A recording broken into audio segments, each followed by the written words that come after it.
En los países donde se practica el hinduismo es común ver a la gente en la ceremonia llamada puja, que puede incluir ofrendas de coco, flores y manzanas a sus dioses.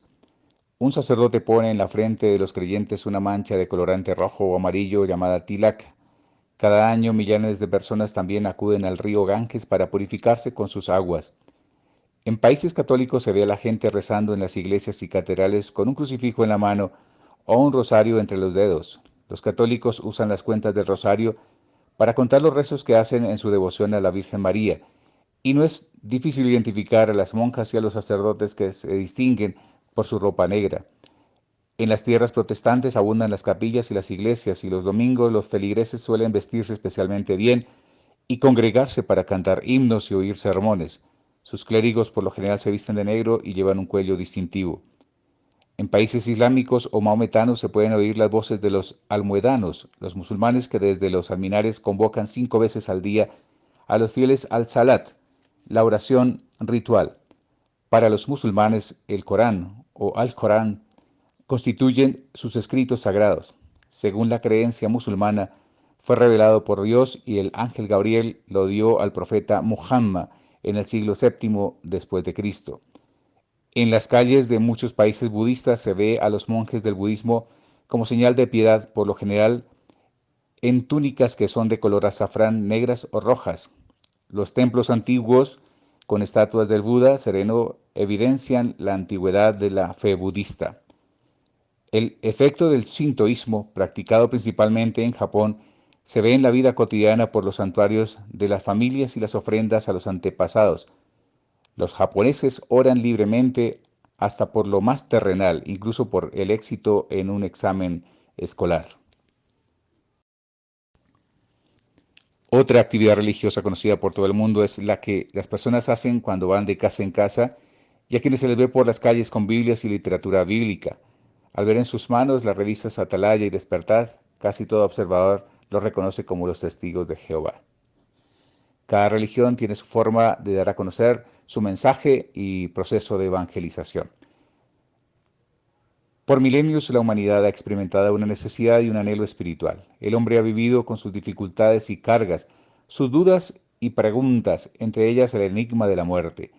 Los sentimientos religiosos se han expresado de muchas diferentes maneras cuando la gente ha acudido a Dios o a sus dioses en busca de bendiciones y consuelo.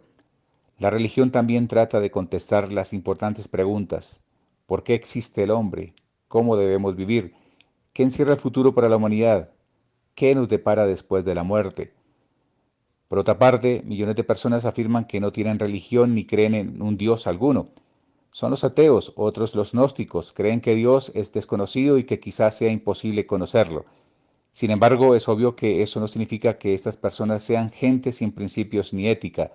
Tal como el que alguien afirme que es religioso no significa que se guíe por principios o ética. Con todo, si para uno la religión es, como a veces se ha difundido, devoción a algún principio, fidelidad estricta, guiarse por la conciencia, afecto y apego piadoso, entonces la mayoría de las personas, entre ellas los ateos y los gnósticos, se sienten de alguna forma en devoción religiosa en la vida. El escándalo que estalló en 1989 por el libro The Satanic Verse, a cuyo escritor se ha llamado un apóstata musulmán, prueba claramente que las opiniones religiosas pueden manifestarse en escala mundial. Líderes musulmanes pidieron que se proscribiera este libro y hasta que se diera muerte al autor.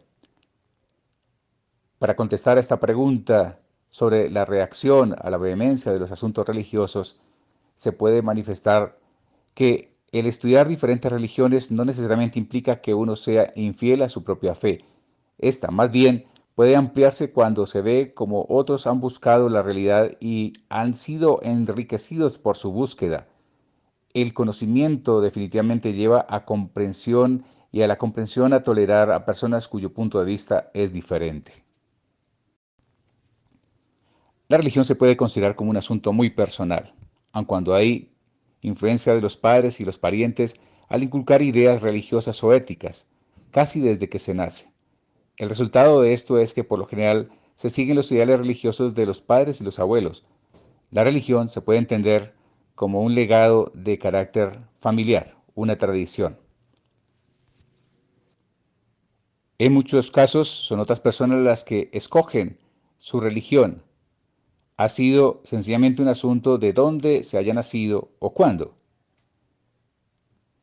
El que alguien se adhiera a cierta fe suele determinarse por el accidente geográfico de donde haya nacido. Si alguien nace en Italia o en América del Sur, probablemente se le criaría como católico y no podría hacer nada en cuanto a ello. Si naciera en la India, entonces lo más probable sería hindú, o si fuera del Punjab, seguramente sería Sikh. Si los padres de uno fueran de Pakistán, entonces lo más obvio sería que naciera como maometano. Y si uno hubiese nacido en un país socialista dentro de las últimas décadas, probablemente no habría podido evitar que lo creyeran como ateo. Y si no se hubiese tenido contacto con estas expresiones religiosas, a través de milenios, muchos humanos todavía estarían practicando el chamanismo primitivo y los antiguos cultos de la fertilidad con la base de que lo que fue bueno para mis antepasados es bueno para mí. A veces se suele decir que todas las religiones tienen la misma meta o que son caminos iguales hacia la verdad, o hasta que todas enseñan las mismas doctrinas. Sin embargo, los aztecas de la antigüedad alzaban hacia el sol el corazón de los primogénitos después de un sacrificio, y esta expresión ritual es discordante con las expresiones de los pacíficos budas. Es necesario entonces cuestionarse sobre el desempeño de la religión y las muchas guerras que han devastado a la humanidad y causado indecible sufrimiento. ¿Por qué han matado o han recibido la muerte tantas personas en el nombre de la religión? Las cruzadas, la Inquisición, los conflictos en el Oriente Medio y en Irlanda del Norte, el degüello de los conflictos bélicos entre Irak e Irán, los choques bélicos entre hindúes y los Sikh en la India. Todos estos sucesos ciertamente hacen que la gente piense realmente si son ciertas las creencias y las éticas religiosas y en qué aportan a la construcción del sentido de la humanidad.